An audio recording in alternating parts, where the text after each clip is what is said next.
Since the dawn of humankind, we have feared what we cannot explain.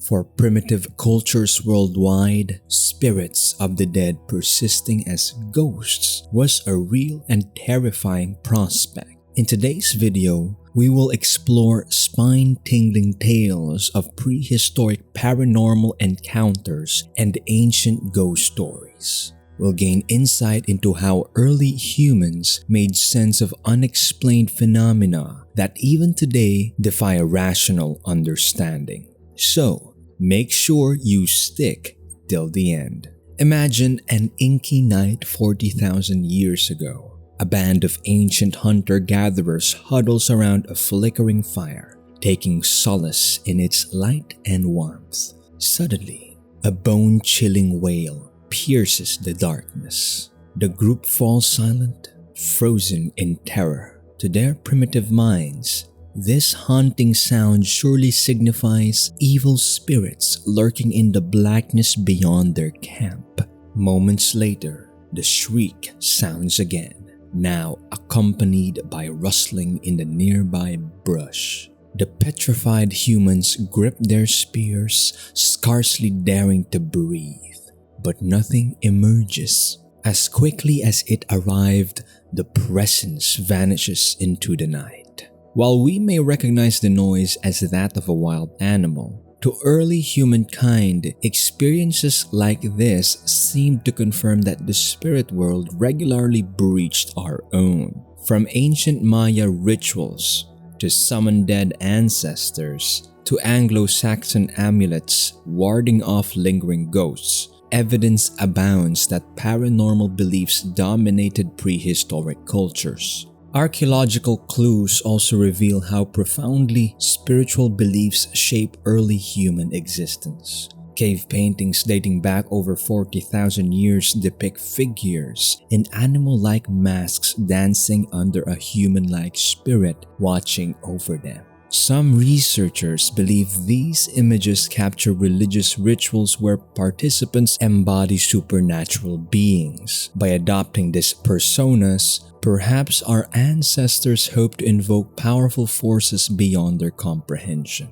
Later cultures continued turning to the spirit realm for guidance. The ancient Greeks, for instance, established grand temples called oracles, where the living purportedly channeled prophecies from those deceased. At these sacred sites, Greeks from all walks of life came seeking advice and predictions from beyond the grave.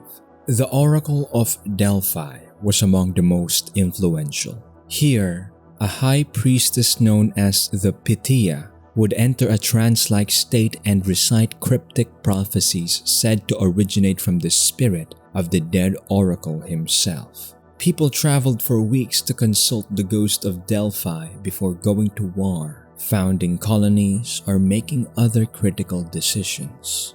In the ancient land of Mesopotamia, there existed ghost stories that date back a staggering 5,000 years. Legend has it that when a person breathed their last breath, something mysterious happened. It was said that their physical body may have perished, but a fascinating phenomena occurred. A Giddim was born. Now, what's a Giddim, you may ask? Well, it's like a ghostly imprint, capturing the essence of the departed soul at the moment of their passing. This ethereal entity retained all the memories and quirks of the person it once was, lingering on in the mortal world. But wait, there's more to this captivating tale. Mesopotamians had a rich mythology about the afterlife. They believed that upon departing from this world, the soul embarked on a journey to a place called Irkala, the underworld. It was an eerie realm where spirits were destined to dwell for all eternity. However, here's where it gets really interesting. Some folks believe that these spirits, these Giddim, weren't always content to stay in Irkala. They longed for freedom, yearning to escape their otherworldly prison and roam the mortal realm once more. Why would they want to leave such a spooky place, you wonder? Well, according to Mesopotamian lore, it was all about proper burials. If a soul didn't receive a proper send-off, it was believed they couldn't find peace in the afterlife. Instead, they'd linger on, haunting their loved ones with their restless spirits. That's not all. People often blame their troubles on ghosts known as Gidam.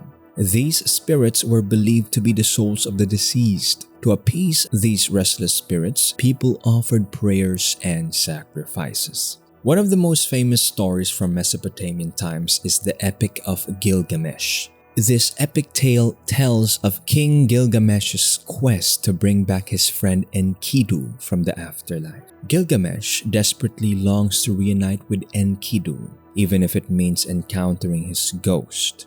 Driven by his deep longing, Gilgamesh performs a ritual to summon Enkidu's spirit from the realm of the dead. He hopes to share one final conversation with his dear friend's ghost. In the thrilling tales of ancient Greek tragedies by Aeschylus, like the famous Oresteia, there's no shortage of spooky spectacles. In one of the most gripping scenes, we encounter the ghostly presence of Clytemnestra. Now, Clytemnestra's story is nothing short of dramatic. She's the wife of Agamemnon, but things take a dark turn when she, along with her lover Aegisthus, plots and executes Agamemnon's demise. But wait, there's more. In a twist of fate, Clytemnestra's own son, Orestes, seeks revenge for his father's murder and ends up slaying his own mother, sending shockwaves through the realm of Greek mythology. But here's where it gets really intriguing. Because Orestes commits the unthinkable act of matricide, he becomes the target of the relentless Erinyes, also known as the fearsome Furies. These vengeful goddesses are like the ultimate avengers, dishing out justice and punishment to those who dare to disrupt the natural order of things. Clytemnestra returns from beyond the grave as a furious spirit, adding an extra dose of intensity to the already gripping narrative. Her ghostly presence fuels the Furies' relentless pursuit of Orestes. In the ancient annals of Greece, there's a spine-chilling tale about Philinion, a maiden whose life takes a tragic turn when she meets an untimely demise. But here's where things get really eerie. Even in death, Philinion refuses to leave the mortal realm behind. Instead, she returns to her parents' home as a ghost. An unsuspecting guest named Machates finds himself drawn to Philinion, sharing his bed with her in a series of haunting encounters. But here's the twist. Philinion isn't just any ghost. She's a generous one at that, showering Machates with small gifts throughout their eerie rendezvous. But when Philinion's family stumbles upon their clandestine meetings, all hell breaks loose. With her true identity exposed, Philinion declares her ghostly visitation to be the will of the gods, before her spectral form fades away into the night. And here's where the mystery deepens. When her tomb is opened, her body and burial gifts are nowhere to be found, vanished into thin air, just like her ghostly presence. Faced with the terror of the unknown, the townspeople take drastic measures, burning Philinion's body outside the city walls in a bid to rid themselves of her otherworldly curse once and for all. Now let's travel to ancient Rome, a place where a spooky story has been told and retold for centuries. It all starts with a letter written by Pliny, the younger, to Lucius Sura. Way back in the 1st century CE, in his letter, he described a house in Athens that's got quite the reputation. People say it's haunted, with strange noises echoing through its halls every night. They talk about rattling chains, getting closer and closer, until finally, a ghostly figure appears.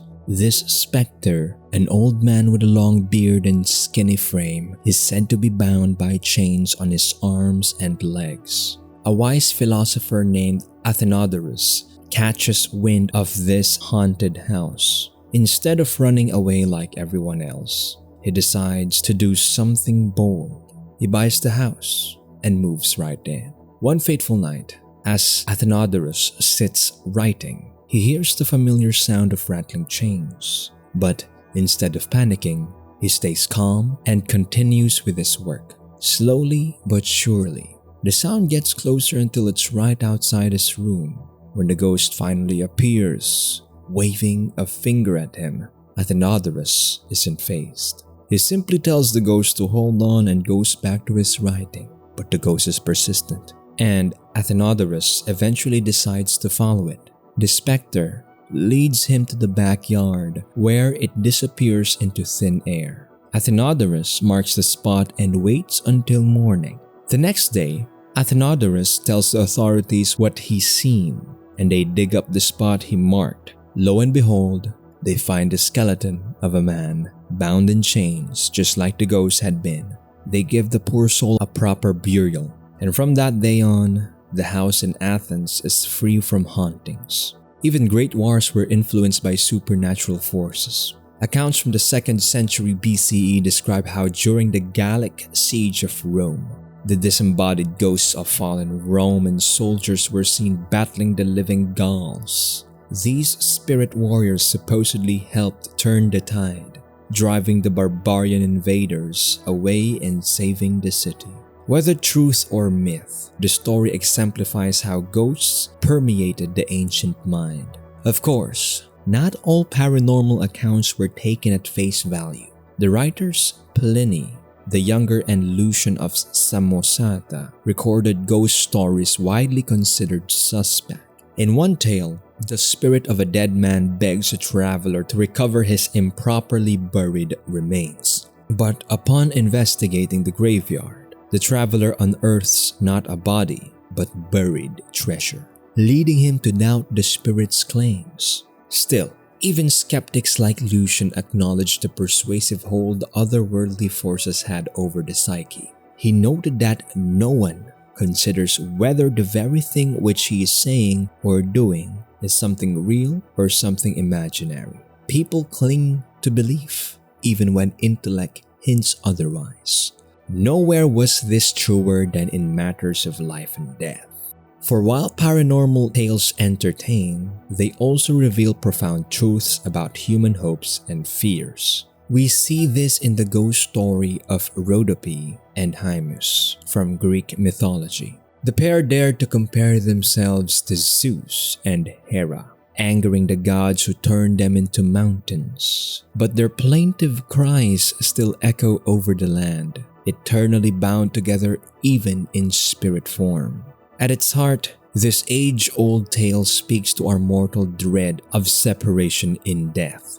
Believing loved ones linger as ghosts provides comfort. It means the end is not necessarily the end. Legends like La Llorona from Latin America shares this message. In it, the weeping ghost of a mother who drowned her children haunts riversides, desperately searching for her lost children. Though her grief is eternal, the story suggests that familial love can even conquer death. The Kolawisi spirit in Zambian folklore conveys a similar meaning in a more chilling way. It tells of a wife who was wrongly buried alive and now roams as an enraged ghost, calling out to her husband. The cry of Kolawisi warns men not to make the same tragic mistake, but it also signals that betrayal cannot sever the bond between two souls. Whether spoken around ancient campfires or posted today online, ghost stories continue gripping us for the same reasons they did primitive humans.